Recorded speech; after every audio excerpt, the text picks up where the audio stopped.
अस्सलाम वालेकुम वरहमतुल्लाहि वबरकातुहू। दोस्तों, आउं अली हसन अब्बासी।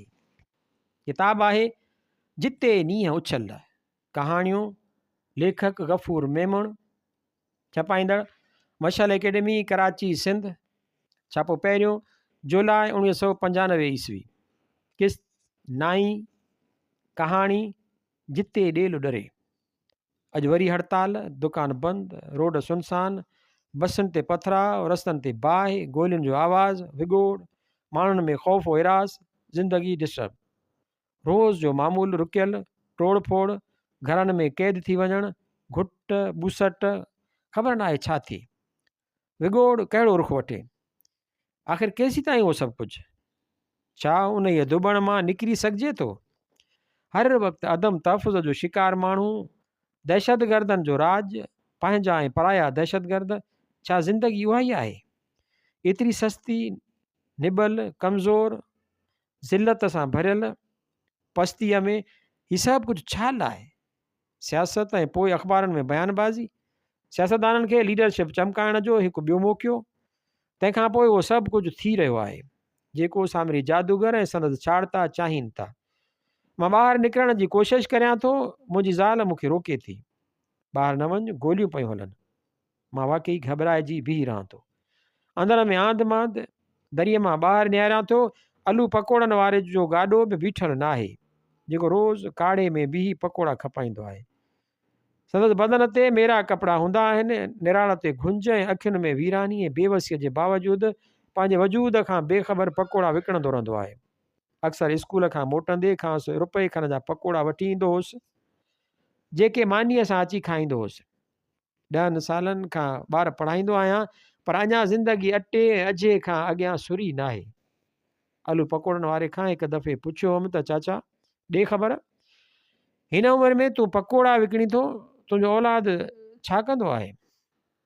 पाण थधो साहु खणी चयाईं, अबा असां ग़रीब माण्हूअ लाइ औलाद सिर्फ़ु अखियुनि जो ड्रव आहे। घणो ई पढ़ायोमांसि, मैट्रिक पास कयाईं, पर खेसि का बि नौकिरी न मिली सघी। चवनि था त वॾी सिफ़ारिश हुजे या वरी रिश्वत। आख़िर हिकु सेठ जे गाॾीअ ते ड्राइवरी करणु लॻो, जेका गाॾी ॻोठ खां खीर खणी ईंदी हुई। हिकु हफ़्तो अॻु वरी डाइवान सिनेमा खां ईंदे गाॾी धाड़ेल फुरे विया। संदसि चवणु आहे त धाड़ेल वञण वक़्तु मूंखे धिको ॾेई सिंधीअ में कचियूं गारियूं ॾेई रवाना थी विया। बसि अबा, रोज़गार त फुरियो, पर सेठ मूं वारे पुट खे ॿधराए छॾियो। चवे थो त उन्हनि धाड़ेलनि सां तूं बि मिलियल आहीं। पुलिस खेसि ॾाढी मार ॾिनी आहे। संदसि ज़ाल, 2 ॿार ऐं संदसि पोड़ी माउ ॾाढियूं परेशान आहिनि। हिकु ख़ुदा जे आसिरे ते, ॿियो मुंहिंजे आसिरे ते। उन ई ॻाल्हि ते मां ॾाढो उदास ऐं व्याकुल थी पियो हुउसि। सख़्तु बेवसीअ जो अहसासु थियणु लॻो। सभु ग़रीब मरी चुका आहिनि, बसि संदनि पेट जी बाहि ज़िंदा आहे। अमीर माण्हू लाशनि ते रक़्स कनि था ऐं उन ई बाहि ते हथ सेकीनि था। ओचितो घरवारीअ जे आवाज़ ते मां ख़्यालनि जे कोहीड़े मां निकिरी आयुसि। मूं वारी घरवारी चई रही हुई, अॼु खीर वारो कोन आयो आहे, वञ खीर वठी अचु। नंढड़ी रोई रही आहे। नंढड़ीअ सिंधूअ जूं अखियूं ॾरा ॾेई वियूं हुयूं। भला हिन उमिरि में खाध खुराक सही न हुजनि त वाध कहिड़ी थींदी? ॿाहिरि निकिरी मां हेॾां होॾां ॾिसां थो, परियां के एकड़ ॿेकड़ माण्हू पाण में सुस फुस करे रहिया आहिनि। मां हिकिड़ी घटीअ मां निकिरी ॿीअ घिटीअ में दाख़िल थियां थो। घिटियूं सुनसान लॻियूं पियूं आहिनि। ओचितो को माण्हू साम्हूं थिए थो त ढिनल ऐं हीसियल लॻे थो। हिकु माण्हू ॿिए खां डिॼे थो। रोडनि ते टायर सड़ी रहिया आहिनि, जंहिंजो दूंहं माहौल खे काराइण सां ढके छॾियो आहे। घुट ॿुसट अकेलाइप। शाम जो रोडनि ते फ़ौजुनि जूं गाॾियूं गश्त करे रहियूं आहिनि। ऐलान कयो वियो त कर्फ्यू नाफ़िज़ कयो वियो आहे, को बि माण्हू घर खां ॿाहिरि न निकिरे। घुमण फिरण ते बि पाबंदी। सभु पंहिंजे घरनि में क़ैद। दरियुनि मां लिया पाईंदड़ ढिनल अखियूं, परे परे खां दूंहें जूं लाटूं ऐं शाम जा सरजंदड़ पाछा ऐं मौत जो ख़ौफ़। का गोली हले थी, ओचितो को हमिलो थिए थो। चवनि था त दहशतगर्दनि जूं टोलियूं घरनि ते हमला करे माण्हुनि खे जानवरनि वांगुरु वहशत ऐं बर्बरत जो निशानो बनाइनि था। राति जो रेडियो तां ख़बरुनि में ॿुधायो वञे थो वज़ीर आला चयो आहे त मुल्क मां दहशतगर्दी ख़तमु कई वेंदी, कंहिंखे बि न बख़्शियो वेंदो। अॼु को एकड़ ॿेकड़ वाक़ियो थियो। हालतूं मजमूई तौर पुरसुकून आहिनि। राहतकारी आस पास जे माहौल खे वेड़े छॾियो आहे। ख़ौफ़ ऐं डपु। उहो हमिलो थियो, ख़बर न आहे छा थिए। मुंहिंजी ज़ाल ढिनल हीसियल वेड़ जी कमरे जे कुंड में वेठी आहे। नंढड़ी रोई रोई सुम्ही रही आहे। माहौल में ख़ामोशी लॻी पई आहे।